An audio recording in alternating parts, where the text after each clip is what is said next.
하시는 하나님, 이사야 8장에서 10장까지 우리가 볼 것입니다.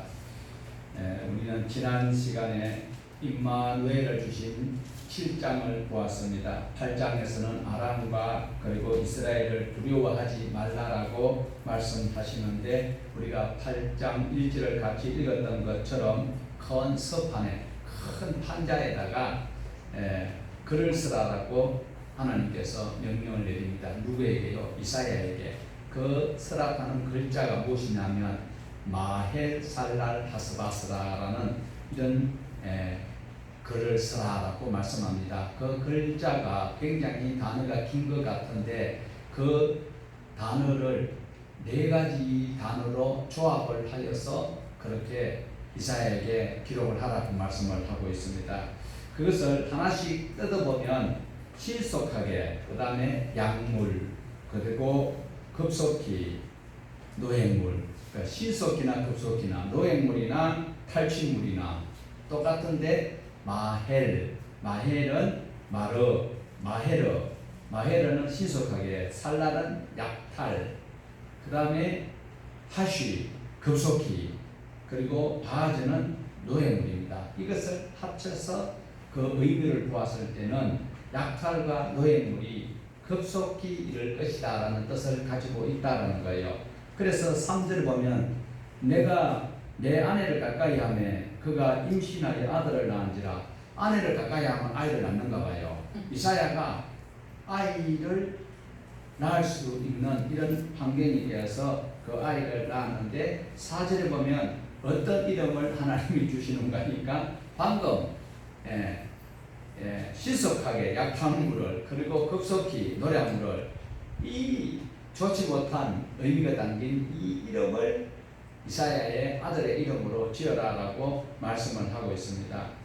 이 아이가 내 아빠, 내 엄마가 부를 줄 알기 전에 다메섹의 제물과 그리고 사마리아의 제물이 아수르에게 넘어간다. 이 소리는 바로 다메섹은 아람의 수도고 사마리아는 북이스라엘의 수도입니다. 그러니까 지금 무슨 말씀이냐면, 아하스 왕이 하나님을 못 믿잖아요. 그리고 하나님을 의지하지 않아요. 그러니까 7장에서 뭐라 그랬어요? 야, 표정이라도 한번 구해봐라. 아이구나, 뭐 표정 뭐 그런 거 필요 없어. 이랬을 때에, 그러니까 이제 하나님께서 이사야를 통하여서 다시, 이사야도 이제 궁금하잖아요. 신부는 하지만 신부는 군이 무슨 의도인지. 그러니까 이제 그 의미가 바로 다메섹의 보물하고 사마리아의 보물, 그러니까 두 연합군이 합쳐서 너를 치러 온다 할지라도 하나님께서 신속하게, 급속하게 그 다메섹과 사마리아, 북이스라엘과 아람 나라를 하나님께서 치도록 만드시겠다. 너를 쳐들어오지 않도록 하겠다. 그러면 어떻게? 할렐루야 해야 되지요. 그걸 하나님께서는 원하시면서 아하스 왕에게 아람 나라나 북이스라엘의 배가 왕이 온다 할지라도 두려워하지 말라라고 말씀합니다.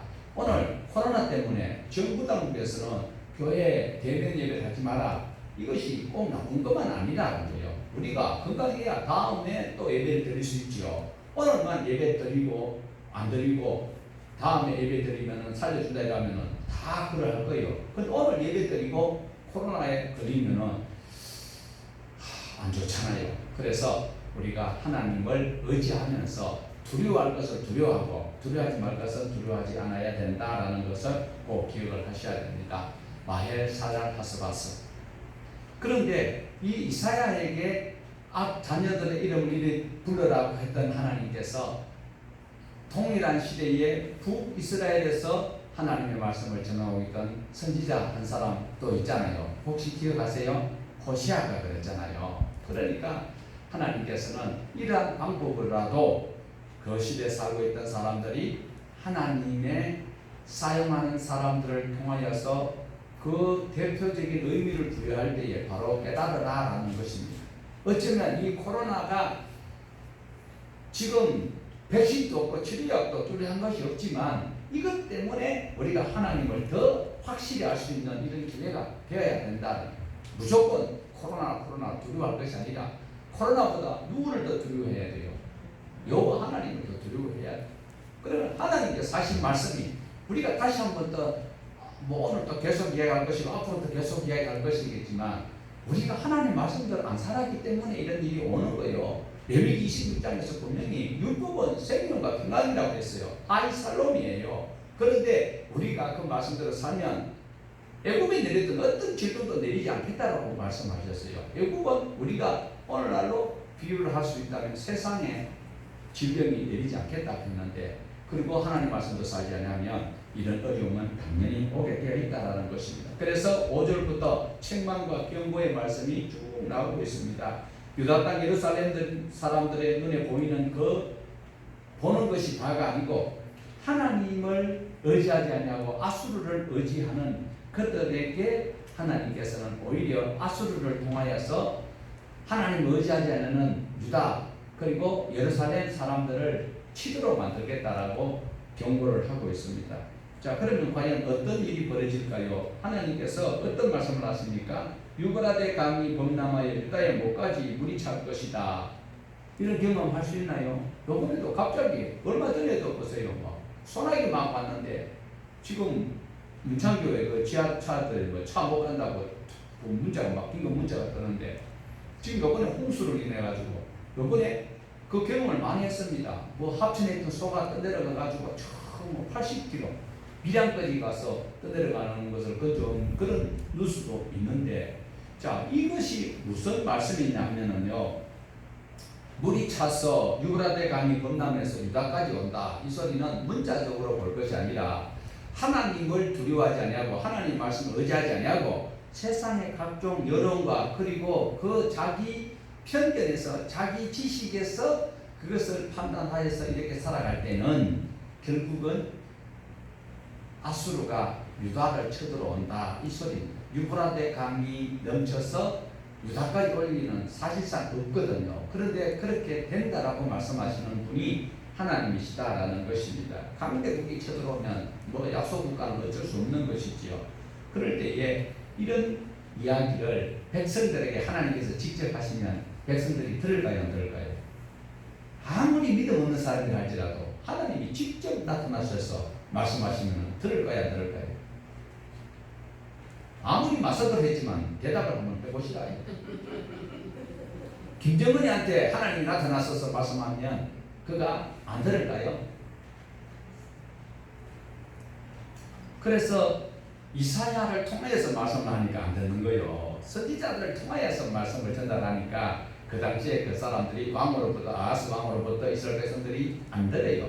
그럴 때에 하나님을 알고 하나님 말씀대로 심부름하는 심부름꾼이 볼 때는 아이고 큰일 났네. 그래서 임마누엘 하나님 함께 하시는데 어찌 이런 일이 있습니까? 여호와 하나님 우리와 함께 하시는데 어찌 이렇게 유프라데 강물이 넘쳐서 우리 목까지 차게 됩니까? 아수르가 어찌 하나님의 성전이 있는 예루살렘까지 들어오게 됩니까? 이 소리를 하고 있습니다. 그래서 우리는 분명히 역사서를 통하여서 역사서라는 것은 무엇인지 아시죠? 역사서 자 첫 권이 뭡니까? 역사서 첫 권이 뭐예요? 역사서 12권이 있잖아요. 전부 다 나이론이구만. 이러니까 맨날 이어서 와가 듣고 난 예배 드렸으니까 괜찮을 것이야 하고 이놈 저놈 만나다 코로나 걸려가지고 텔레비에 나와가지고 교회 또 선전하게 만든단 말이지요. 들었던 것을 되수시면 우리가 기억하려고 노력을 해야 돼요. 네.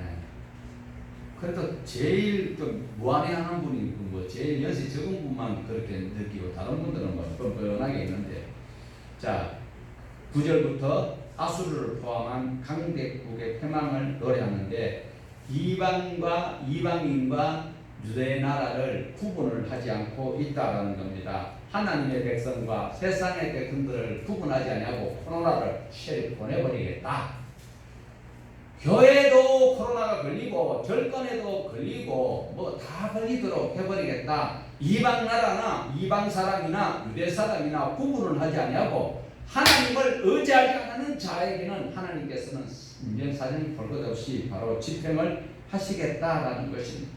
물론 세상 나라가 하나님의 나라를 공격을 하지만은 하나님의 나라는 하나님이 함께 하시기 때문에 아무리 공격을 하여도 하나님의 나라는 건재하게 되어 있습니다. 그리고 11절부터 두려워하는 그들에게 진짜 두려워해야 될 대상이 누구인지를 말씀을 하고 있습니다.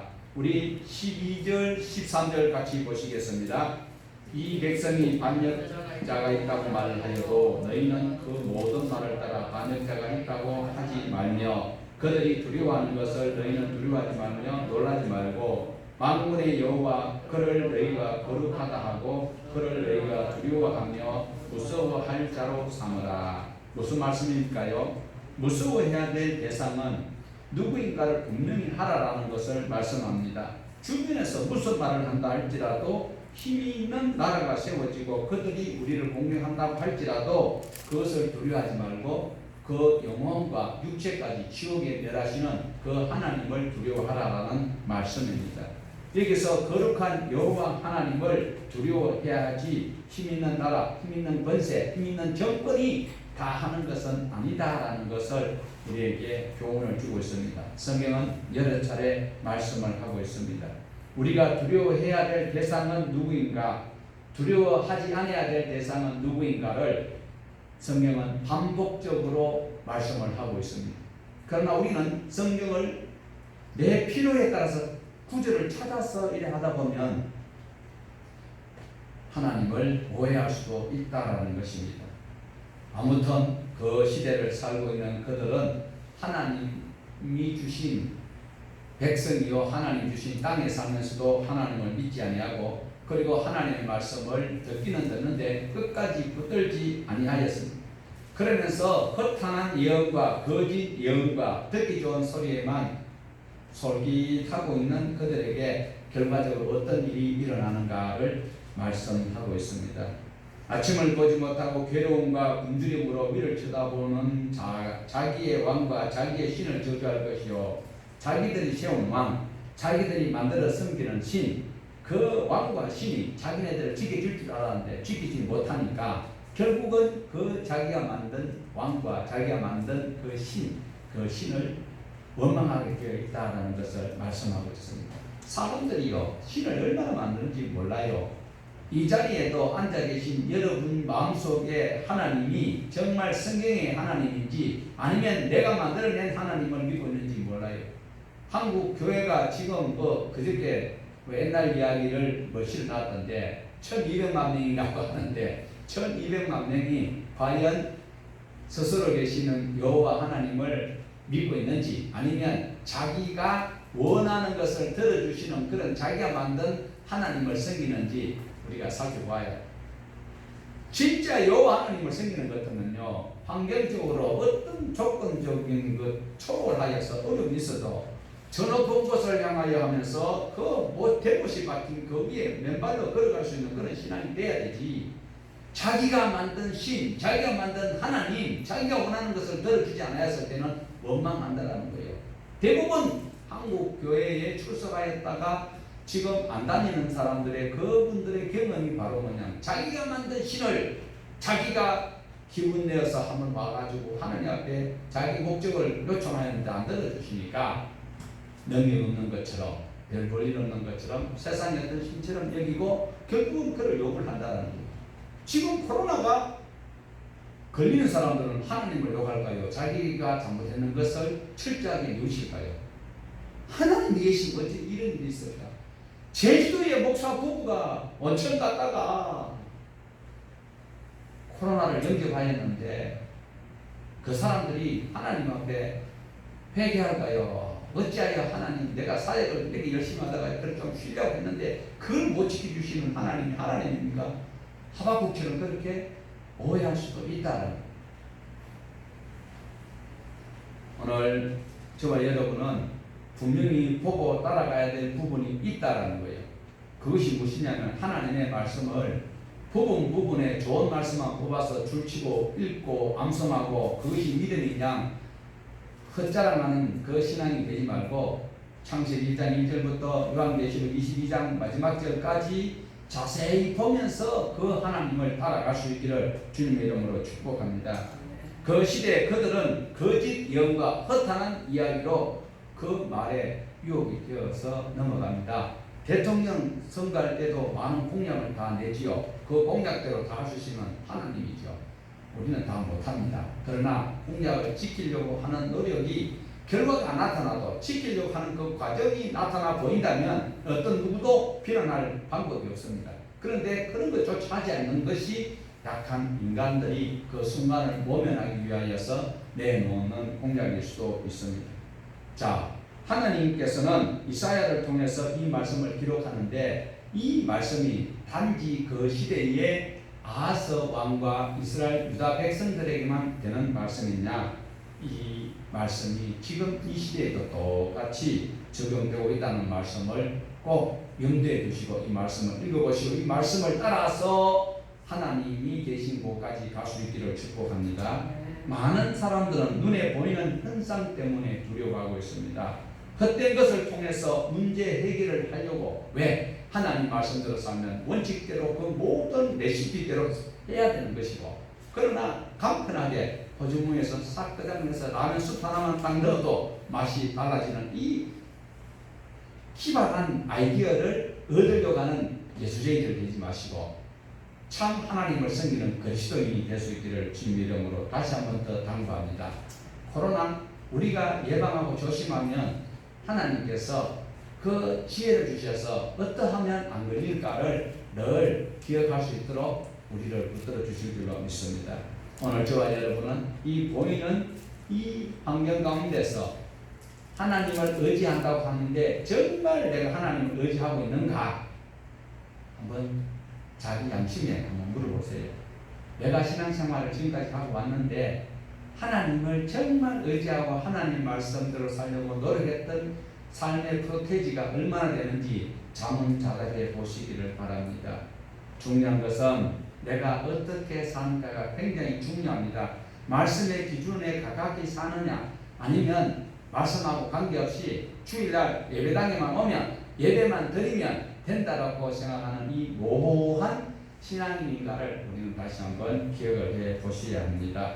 자, 이제 8장은 이렇게 해서 지나가고 9장이 나오는데 9장에 가면 분위기가 좀 바뀝니다. 9장에는 남은 자, 믿음을 따라 살아가는 소수의 사람들을 하나님께서 희망을 주시는 메시지가 담겨져 있습니다.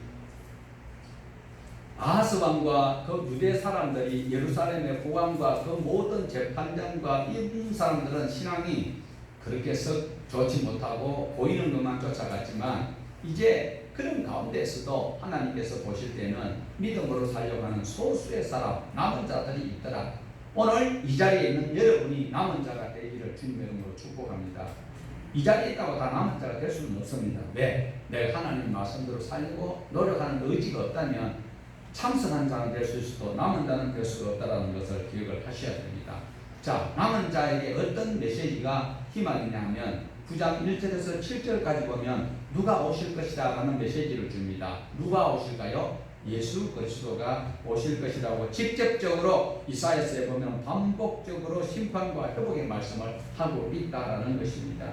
그 시대에 사는 사람들 대부분은 이런 일을 당할 것이다. 어떤 일을 당할 것이다? 하나님의 진노 가운데 심판을 당할 것이다 라는 메시지가 강력한 것이 결론입니다. 그렇지만 강력한 심판 가운데서도 회복되고 건진받고 구원받을 자가 있다라는 것이 이 9장에서 주시는 또한 남은 자에게 주시는 메시지입니다. 그래서 먼 훗날 1차적으로는 그 당시에 살고 있던 아하스 왕이 다스리는 그 시대에 살고 있는 이스라엘 백성이겠지만 궁극적으로는 예수 그리스도가 오심으로 그 모든 것들을 회복시켜 주시는 그 은혜가 있다라는 것이 궁극적인 예언이다라는 것입니다. 예수님이 오셔야만이 회복이 됩니다. 예수님 오시기 700년 전에 이사야가 하나님의 말씀 속에서 남은 자들에게 주시는 메시지가 있는데 이사야는 66장입니다. 반복적으로 메시아에 대한 언급이 있다라는 것이 또한 특징일 수 있습니다. 자, 다음 주에 보는 거겠지만 반복적으로 이사야는 이야기를 하고 있습니다. 자, 우리 9장 1절을 같이 한번 보시겠습니다. 전에 고통받던 자들에게는 흑암이 없으리로다. 옛적에는 여호와께서 스불론 땅과 납달리 땅이 멸시를 당하게 하셨더니 후에는 해변길과 유다 예. 자, 글만 보니까 조금 재미없지요. 재밌는 그림을 한번 보십시다. 자, 저기 보면 보여요. 노란 줄로 끊어서 이스라엘의 지도입니다. 이스라엘의 지도인데 저 노란 줄이 있죠. 그러니까 요 맨 하단에 있는 저것이 베냐민 노란가고 유다 저 두 개는 남쪽 나라예요. 그리고 저 위에 저 위쪽으로는 이제 10지파가 있는 북이스라엘이다라는 것을 먼저 기억을 하셔야 돼요. 자, 12지파였는데 자, 두 지파는 바로 두 지파는 오메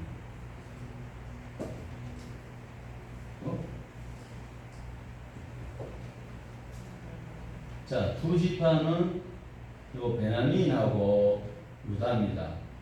그런데 나머지는 르우벤하고 갓 지파, 에브라임, 므낫세, 스불론, 므낫세, 납달리, 아셀, 시몬 이래서 10지파가 북이스라엘로 이제 두 나라로 크게 갈라져 있다라는 거죠. 그런데 북이스라엘이 10지파니까 훨씬 더 크지요. 그런데 주로 보면 빨갛게 되어 있는 이 부분이 이제 에브라임 지역에 여기 북이스라엘의 수도가 사마리아예요. 그런데 여기 중부 지역 중간 부분에 누가 사느냐면 수도권에 에브라임 지파하고 므낫세 지파가 이 수도권에 살고 있고 이 수도는 바로 사마리아다. 그리고 그 위에 또 이제 아셀 그리고 납달리, 이사갈, 스불론 이들이 차지하고 있는 그것은 바로 이 갈릴리 이것이 자 전체로 볼 때는 남북으로 갈라졌는데 북이스라엘이 크다 보니까 저것을 두 쪽으로 구분하니까 세 나라가 되죠. 북쪽과 중부와 그리고 북부, 중부, 남부는 유다요. 중부는 에브라임과 므낫세. 그 다음에 저 위에는 스불론하고 납달리하고 이런 이제 잘잘한 이런 사람이 사는데 북쪽에 있는 사람들은 항상 어떤 일을 당하는가? 어려운 일을 당해요. 왜? 그 위에 다른 나라의 암몬이나 아람이나 두로, 시돈 이런 데서 항상 쳐들어오니까 전쟁이 끊일 날이 없고 늘 핍박을 당하는 거예요. 그래서 오늘 이게 보면 전에 고통받던 자들에게는 흑암이 없으리로다. 옛적에는 여호와께서 스불론 땅, 납달리 땅에 멸시를 당하게 하셨더니 후에는 해변길과 요단 저쪽 이방의 갈릴리를 영화롭게 하셨느니라. 이 말씀이요 굉장히 우리에게 중요한 메시지를 주고 있는 것이 무엇이냐면 우리 예수님이 오실 때에 북방에 있는 스불론과 아셀과 납달리 전부 계속 어려움을 당했거든요. 그런데 우리 예수님이 오시기 전에는 늘 저기는 이방인들도 살고 다른 나라가 쳐들어오고 늘 포로로 잡혀가고 이집행으로 이렇게 어려움을 당했는데 예수님 오시고는 아니다라는 거예요. 예수님이 어디서 태어났어요? 베들레헴에서 잠깐 계셨지만 그 다음에는 갈릴리에서 나사렛 갈릴리 근처에서 계속 예수님이 생활하셨는데 예수님 오시니까 저 지역에 어떻게 해요? 생명의 빛이 비치고 완전히 달라져 버렸다는 거죠. 그러니까 이 9장 1절에서 말씀을 하고 있는 저 지역이 저 위에 이 북부 지역에 이 상당 부분에 있던 이 사람들이 갈릴리 지역에 항상 아람 나라와 두로와 시돈과 이 고약한 사람들이 괴롭혔는데 예수님이 오시니까 그 평화가 그리고 생명의 빛이 비치게 되었다라는 것을 말씀을 하고 있습니다. 물론 저 중앙부에는 므낫세와 에브라임이 아주 우리 경기도 교내 그리고 수도권 저가 똑같은 비유로 우리가 볼 수가 있습니다. 자 그러다 보니까 다시 한번 말씀드리면 납달리와 아셀과 스불론 저 지역에는 계속 핍박과 노략을 당하고 어려움을 당하고 참 조마조마한 가운데 살아가다가 이제 예수님이 오시니까 이렇게 빛을 볼 수 있다라는 것을 말씀을 하고 있습니다. 그 다음에 계속 이제 9장 그 이하에 보면 3절에 보면 주께서 이 나라를 창성하게 하시며 그 즐거움을 다하게 하셨으며 추수하는 즐거움과 탈취물을 나눌 때에 즐거움을 같이 그들이 주 앞에서 즐거워하오니 이는 그들이 무겁게 맨 멍에와 그들에게 채찍과 그 앞선 자들의 막대기를 주께서 그 것이되 위대한 일과 미디안의 날과 같이 하셨습니다. 어지러이 싸우는 군인들의 힘과 피 묻은 그 도시 불에 섭같이 사라지리니. 자, 그러니까 이제는 이렇게 하나님께서 궁극적으로 이사야서에서 임마누엘에 대해서 예수님이 700년 후에 오실 그 예언자적 이중적 해석을 통하여서 예수님 오시지만 1차적으로는 그들에게 이런 기쁨을 주시겠다라는 거예요. 하나님 함께 하시니까 결국은 그 군인들이 싸우다가 피가 옷에 묻었는 그것이 깰감이 되도록, 그리고 모든 어려움에서 회복시켜 주시겠다는 것이 3절에서 계속 지금 8절, 7절, 5절까지 나오죠. 5절까지. 자, 그런데 이때 이제 이렇게 웃을 수 있는 날이 언제 올까? 1절에서는 소망이 없잖아요.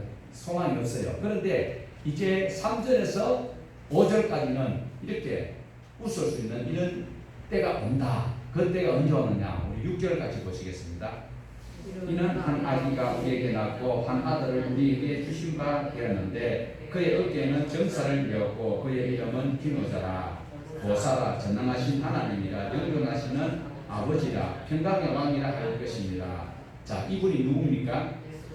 베들레헴에 태어나신 아기 예수님이십니다. 예수 그리스도께서 아까 말씀드렸지만 베들레헴에서 잠깐 계셨지만 그 이후에는 나사렛에서 저 갈릴리 저 지역에서 활동을 하셨다라는 것입니다.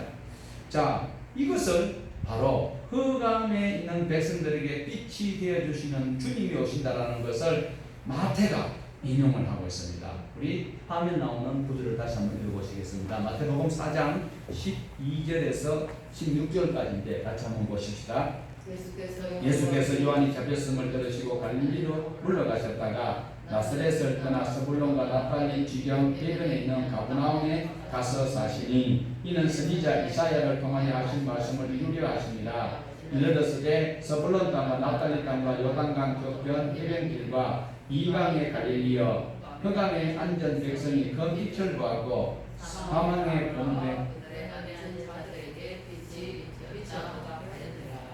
주님께서 갈릴리 중심으로 사역을 하신 그 일이 바로 구약의 이사야 선지자가 말씀하신 것을 이루려고 하셨다. 그럼 예수님이 선지자가 했는 말씀을 이루시려고 오시는 그 탤런트냐? 그건 아니고 그 궁극적인 우리를 구원하시고 하시는 그 계획 속에 다 과정이 포함되어 있지만 예수님이 오신 것도 우연이 아니고 이사야가 하나님으로부터 들었던 그 예언을 선포하였던 그것이 이루어지도록 보여주시는 장면이다라는 것입니다. 구약의 선지자 이사야가 무슨 말을 했는가 하면 이방 땅과 같은 갈릴리 지역에 빛이 비추어지게 되었다. 이 땅에 우리 한국에 정말 예수 그리스도가 오심으로 우리의 삶이 완전히 달라졌잖아요. 물론 보리고개가 있을 때에 새벽정 의원에 뭐 새벽정이 어느 종이요? 절간의 종이요? 교회 종이요? 네. 그때부터 시작해서 우리 참 조영규 목사님 그 이제 한참 부흥할 무렵이고 그 빛이 비침으로 우리 한국교회의 그 역할을 통해서 그리고 많은 국민들이 동조함으로 인해 보릿고개가 없어졌어요. 그러니까 이 이방과 같은 이 땅에 그 영광에 좋으신 우리 주 예수 그리스도의 그 이름 하에 영향력 하에 우리가 지금 누릴 수 있는 분위기가 되었다라는 겁니다. 누가 오므로요? 예수 그리스도가 오므로 이 땅에 그리고 저 스불론과 naphtali 같은 저런 땅에도 이런 행복이 오게 되었다라는 것입니다. 그리고 다시 한번 더 보실 때는 예수 그리스도가 오심으로 이런 일이 있다. 그러나 또 하나만 보면 그 당시에는 예수님 오시기 전에는 그 스불론과 naphtali 저 위에 갈릴리 해변 지역에 약간의 자유로움이 있었지만 완벽하지는 못했어요. 그러나 우리 주 예수 그리스도가 오심으로 완벽하게 되었다는 것을 꼭 기억을 하셔야 됩니다. 이제 8절에 보면 또 분위기가 또 바뀌는 것을 볼 수가 있습니다. 이스라엘에 임한 심판의 말씀이 나오는데 그들의 죄를 들추어내어도 그들이 끝까지 변명하고 교만한 말로 하고 대응하고 있다는 겁니다. 네. 참 적반하장이라는 말이 나오지요. 이 하나님께서 이사야를 통하여서 죄를 뉘우칠 수 있도록 기회를 주는데도 그들은 어떤 이야기를 하는가 하면 벽돌집이 무너지면 그 다음에 다듬은 돌로 집을 지으면 되지 뭐. 벽돌집이 무너지면 대리석으로 지으면 되지.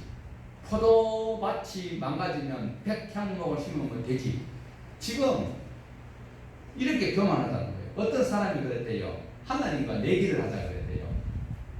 인간이 워낙 기술이 좋으니까 이제는 하나님 없어도 다 할 수 있다. 그래서 하나님하고 겨루기를 하자. 그래 하나님께서 좋다 하자. 이거는 예화입니다. 거룩하신 하나님을 함부로 폄하하면 안 됩니다. 그런데 이 인간이 과학과 모든 기술을 가지고 하는 소리가 하나님 사람을 만들겠다라고 합니다. 그래 사람 만들 수 있지. 그런데 하나님께서 뭘 말씀을 하시는가 하면 규칙을 정하시는가 하면 그래 네가 기술 온갖 것 도문 다 하되 재료는 네가 구해서 해라. 인간의 기술이 어마어마합니다. 그런데 재료는 못 만들잖아요.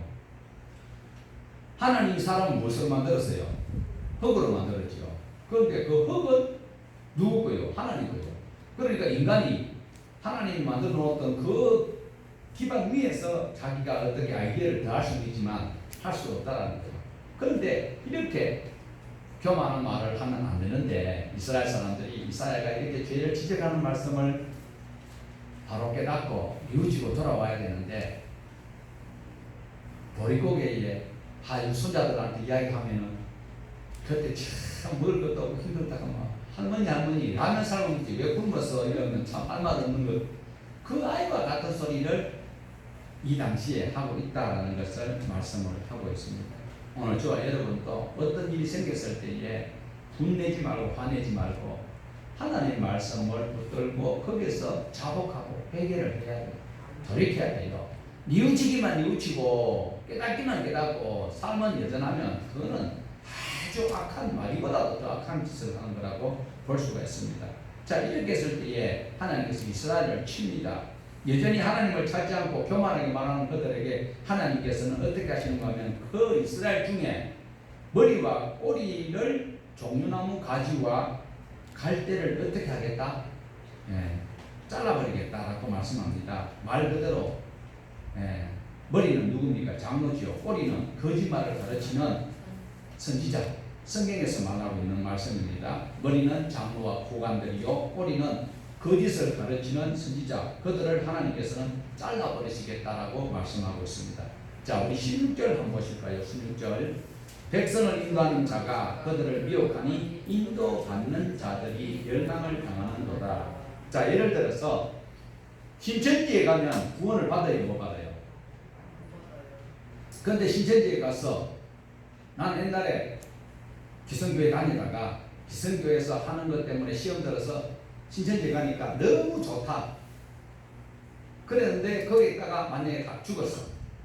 그런데 하나님 앞에 갔을 때 하나님께서 너는 천국, 너는 이쪽에 왼편 오른편 할 때에 하나님 난 몰랐어요.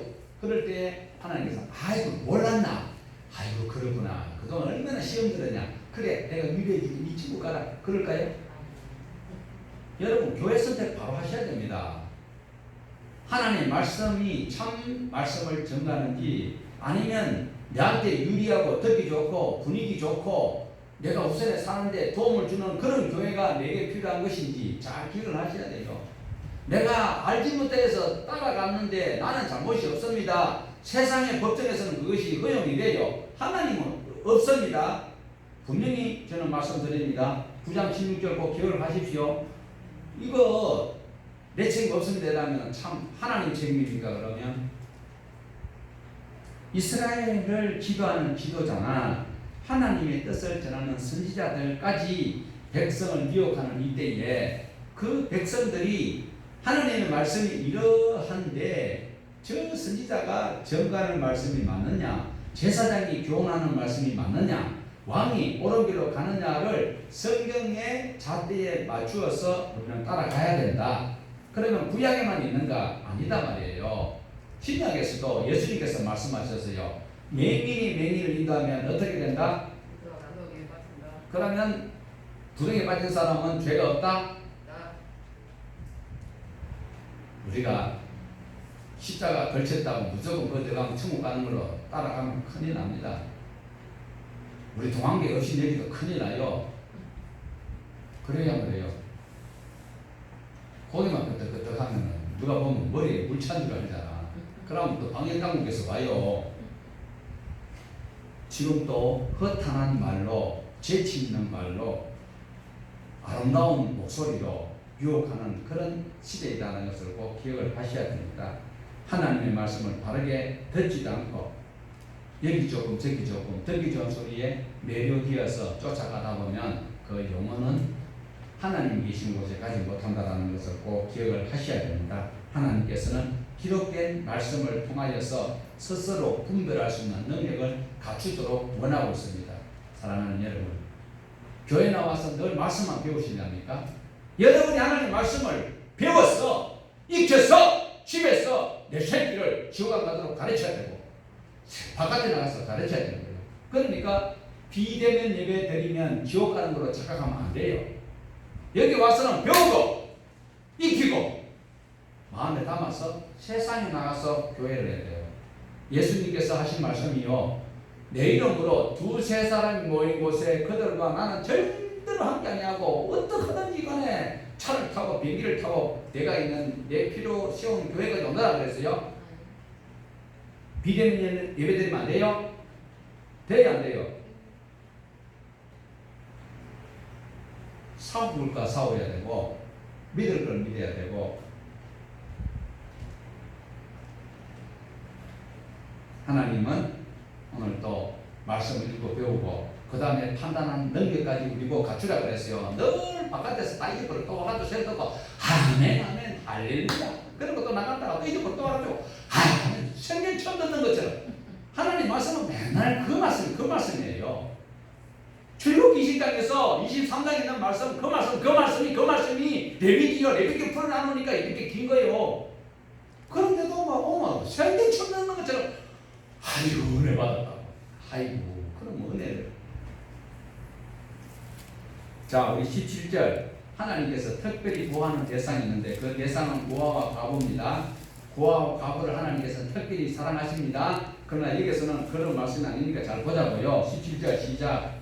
이 백성이 모두 경건하지 아니하며 악을 행하며 모든 입으로 망령되이 말하니 그러므로 주께서 그들의 장정들을 기뻐하지 아니하시며 그들의 고아와 과부를 긍휼히 여기지도 아니하시리라. 그럴지라도 여호와의 진노가 돌아서지 아니하며 그의 손이 여전히 펴져 있으리니. 자, 하나님은 고아와 과부를 불쌍히 여기고 긍휼히 여기고 늘 마음이 가시는 분이에요. 그런데 하나님의 말씀을 여기 질끔 저기 질끔 그리고 만나면 아이고 맞네 이러고 돌아서면 막 그냥 딴짓하고 있다가 이런 짓을 하는 사람들 속에서 혼자 된 사람들을 그전에는 하나님께서 긍휼히 여기시고 불쌍히 여기셨는데 이번에는 그 과부들까지도 긍휼히 여기지 않겠다고 말씀하고 있어요. 이런 것이 성경에 있는 거 맞습니다. 제가 여러분에게 지어낸 말씀 아니지요? 맞아요? 정의 여러분 정의입니다. 정의는요 순교자입니다. 죽을 각오를 하고 하나님 말씀을 지켜야 됩니다. 모두가 경건하지 아니하고 악을 행하고 망령되이 말하니 심지어 누구까지 경멸하시겠다? 고아와 과부까지도 하나님께서는 긍휼히 여기지 않겠다고 말씀하고 있습니다. 자 18절부터 이제 무서운 말씀들이 기록되고 있습니다. 죄악을 불로 표현을 하고 있습니다. 거세게 타오르는 불 온 산을 태워버리고 그의 죄의 결과로 하나님의 진노의 불이 더해져서 땅이 바싹 타버리는 죄인들을 땔감처럼 타버려도 도와줄 사람이 없고 심지어 자기 형제라도 아끼지 않을 것이다. 지금 내 형제 내 부모 모두 돌볼 틈이 없다. 그런 상태가 놓이니까 어떤 일이 생기는가. 먹을 것이 바닥이 나고 또 각각 무엇을 먹는다. 자기 팔을 뜯고 자 설마 이런 일이 있겠나 생각할 수 있겠지만요. 나중에는요 에브라임은 므낫세를 물어뜯고 므낫세는 에브라임을 물어뜯었다. 나중에는 유다까지 물어뜯는 이것을 비유로 말씀을 하고 있습니다. 자, 이 일들이 형제가 형제를 잡아먹고 이러한 일들이 있다라고 하는데 조금 전에도 말씀드렸지만 왜 이런 일이 일어나는가? 이것은 바로 레위기 26장의 경고의 말씀이 반복되고 있다는 겁니다. 레위기 26장에서 뭐라고 말씀하실까요? 하나님과 언약을 어기면 결국 무슨 일까지 있을 것이다? 자식의 살까지 먹게 될 것이다 라고 말씀하셨습니다. 그런데 실제 역사에 이런 일들이 일어나고 있습니다. 하나님께서는 이런 일들이 일어나기를 은근히 기다리고 계실까요? 정말 우리가 죄 가운데 살다 보니까 하나님이 지켜주지 아니하니까 계속 이런 일이 일어난다고 원망할 것이 아니다.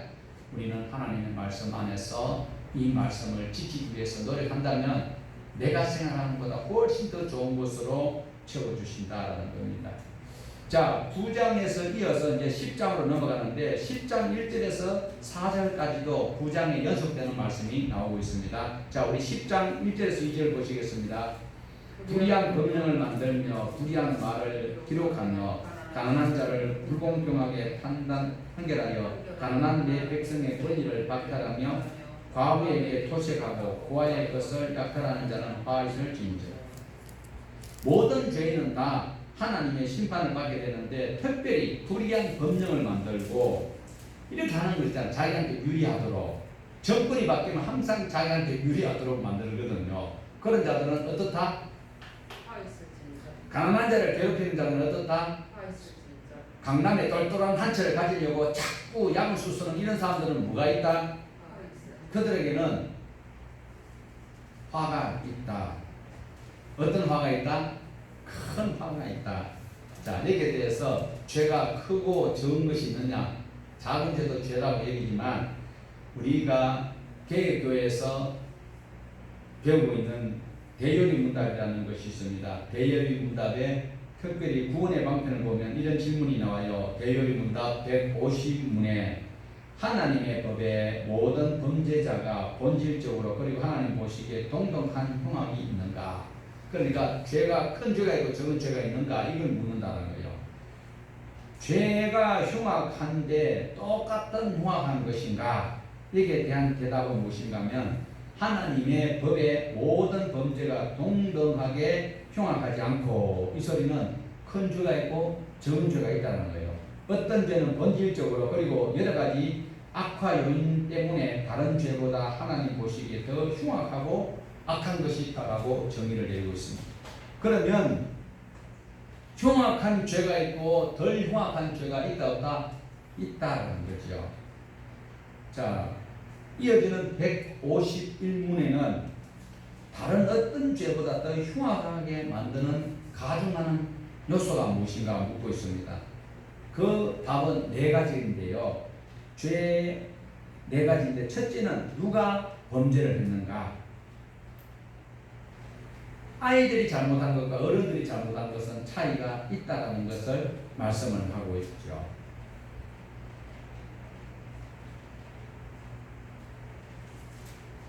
그 다음에 두 번째는 피해자가 누구인가? 피해자가 누구인가? 아주 중요한 것입니다. 누가 피해를 당했는가? 세 번째로는 범죄의 본성과 본질. 그 다음에 네 번째로는 시간과 장소와 환경. 이런 것들을 계속 교훈을 하고 있습니다. 그래서 알고 짓는 죄는 용서를 받을 수 없다라고 우리 성경에 기록이 되어 있는데 대요리 문답이나 소요리 문답은 우리 신앙을 정진시키기 위해서 만든 교훈에 불과하지만 성경에 기초하고 있는 말씀으로 우리에게 유익된 신앙생활을 위해서 한 말씀이니까 꼭 들을 필요는 있습니다. 자, 우리가 10장 1절에서 2절을 읽었던 것처럼 가난한 자에게 고아와 과부에게 힘있는 자들이 악한 일을 하게 되면 그것은 더 흉악한 죄다라는 것입니다. 그런데 사람들은 강자에게는 약하고 약자에게는 강한 비겁한 인간들이 참 많습니다. 그래서 하나님께서는 그들을 향해서 3절과 4절에 말씀하는데 같이 한번 보실까요? 10장 3절과 4절. 비겁한 자, 강한 사람한테는 네 그거 약한 자에게 큰소리 치는 자에게는 하나님은 무슨 말씀을 하시는가? 3절 4절. 벌하시는 날과 멀리서 오는 환난 때에 너희가 어떻게 하려느냐? 누구에게로 도망하여 도움을 구하겠으며 너희의 영화를 어느 곳에 두겠느냐? 포로된 자 아래 부풀이며 죽임을 당한 자 아래 엎드려질 따릅니다. 그럴지라도 그의 손이 여전히 펴져 있으리라. 이렇게 경고를 합니다. 그러니까 센 사람한테도 세게 이야기하고 약한 사람한테는 약하게 이야기하면 더 좋은데 본성이 그러지 못하지요. 저도 그래요. 저보다 키 큰 사람 오면 조용해요. 저보다 키 적으면. 그런데 다 그런 건 아니에요. 아들은 저보다 큰데도 아들한테 내가 큰 소리 막 치거든요. 하나님께서는 이 무서운 말씀을 반복적으로 하시는 것은 우리를 겁주기 위해서 그런 것이 아니라 하나님의 마련해 놓은 잔치 자리에 나올 수 있는 그런 최소한 손발을 씻고 나오라고, 그냥 묻어있는 욕심과 죄악과 방탕과 모든 것 그대로 가져오지 말고 좀 손 싹 씻고 비누로 30초 씻어. 이 코로나는 제가 의사는 아닌데 이제 하도 들었을 때 반박사가 다 됐는데 단백질이래요 이게. 그래서 그냥 물로 씻어서는 안 되고 비누 거품으로 20초 이상 하면 녹아져 버린대요. 코로나는 생명이 아니래요. 바이러스지. 그래서 물로 그냥 씻어서는 안 되고 비누로 거품 내어서 20초 정도 씻으면 단백질이 싹 녹아진대요. 비누는 코로나 걸리는 사람이 사용하고 갔는데 뒤에 안 걸린 사람이 있어도 코로나 안 걸린대요. 왜? 단백질이 비누에는 녹아서 없어져 버린대요. 그래서 하나님이 배설해 놓은 잔치 자리에 참석하려면 죄악의 옷을 벗어버리고 착한 행실, 의로운 생활옷을 입고 오도록 하나님께서 죄에서 돌이키라. 약한 자 앞에서 강한 소리 하지 말고 강한 자 앞에 비굴하게 하지 말고 하나님 말씀대로 이렇게 살아서 하나님께서 놓으신 잔치에 참석하도록 하시기 위함이지, 우리 꼭 골탕 먹이려고 코로나를 보낸 것은 아니다라는 것을 꼭 기억을 하셔야 됩니다. 오늘도 이 말씀이 어떤 진리를 우리에게 깨닫게 하시는지를 잘 기억을 하시고, 오늘 나는 한번 참석했으니까 코로나는 나와 빠이빠이다 생각하면 안 되고 집에 가서도 다시 손을 싹 씻고 비누가 씻어야 돼요. 비누가 싹 거품을 내서 30초 씻어야 돼요. 그런데 우리 집에 같이 사는 어떤 아줌마 보면 그냥 수돗물 기나게 치아프는데 저는 그것이 못마땅해 가지고 이야기하는 거예요. 한편으로는 이해가 돼요. 안 걸렸잖아요 지금까지. 우리가 살아가는 환경 가운데서 어떤 환난과 어려움이 있다 할지라도 그것을 이겨내고 두려워하지 말고 복 주시는 하나님, 생명 살리시기를 원하시는 하나님 말씀 의지해서 우리 이웃에게 그리고 생명 살리는 이 생명의 복음을 전가하는 저와 여러분 되시기를 축복합니다.